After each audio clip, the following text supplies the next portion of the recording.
കോഴിക്കോട് മുക്കം ആനയാംകുന്നിൽ ഇതര സംസ്ഥാന തൊഴിലാളികളുടെ താമസ സ്ഥലത്ത് എക്സൈസിന്റെ മിന്നൽ പരിശോധനയിൽ അരിയിൽ പൊതിഞ്ഞ നിലയിൽ ബ്രൗൺ ഷുഗർ കണ്ടെത്തി. സംഭവത്തിൽ ആസാം സ്വദേശി ആഷിഖ്, ഭാര്യ ജുസ്ന ബീഗം എന്നിവരെ എക്സൈസ് സംഘം അറസ്റ്റ് ചെയ്തു.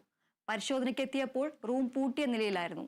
പിന്നീട് കെട്ടിട ഉടമയുടെ സാന്നിധ്യത്തിൽ പൂട്ട് പൊളിച്ച് അകത്ത് കയറിയ ശേഷം നടത്തിയ പരിശോധനയിലാണ് അരിയിൽ പൊതിഞ്ഞ നിലയിൽ ബ്രൗൺ ഷുഗർ കണ്ടെത്തിയത്. രാജ്യത്തൊഴിലാളിയുടെ ഇടയിൽ ബ്രൗൺ ഷുഗറിന്റെ ഉപയോഗം നന്നായി കൂടി വരുന്നു എന്നുള്ള പരാതി ലഭിച്ചിട്ടുണ്ടായിരുന്നു. ഈ മാസം തന്നെ ഒരു 30 ഗ്രാം ബ്രൗൺ ഷുഗർ നമ്മൾ പിടിച്ചിട്ടുണ്ടായിരുന്നു. ഇനിയും തുടർ നടപടികൾ സ്വീകരിക്കുന്നതാണ്. ഇപ്പൊ ഇവിടെ ആൾക്കാരില്ലായിരുന്നു, താമസക്കാരായ തൊഴിലാളികൾ പണിക്ക് പോയെന്നാണ് അറിയാൻ കഴിഞ്ഞത്. അപ്പൊ അവരുടെ വിവരങ്ങൾ ശേഖരിക്കാനുള്ള നടപടി ആരംഭിച്ചിട്ടുണ്ട്. അപ്പൊ ഇനി അറസ്റ്റിലേക്കും ബാക്കിയുള്ള നിയമ നടപടികളിലേക്കും കിടക്കുന്നതായിരിക്കും. ഇതിന്റെ ഓണർ ഇവിടെ തൊട്ടടുത്ത് തന്നെയാണ്. അപ്പൊ അയാളുടെ അടുത്ത് ഞാൻ വാടക കരാറും ബാക്കി ഡീറ്റെയിൽസ് ഒക്കെ ചോദിച്ചിട്ടുണ്ട്. അപ്പൊ അയാൾ ഹാജരാക്കാന്നാണ് പറഞ്ഞിരിക്കുന്നത്. അപ്പൊ അത് കിട്ടിയിട്ട് മാത്രമേ ഇതിനകത്ത് പ്രതികളെ കുറിച്ച് കൂടുതൽ വിവരങ്ങൾ ലഭിക്കുകയുള്ളൂ.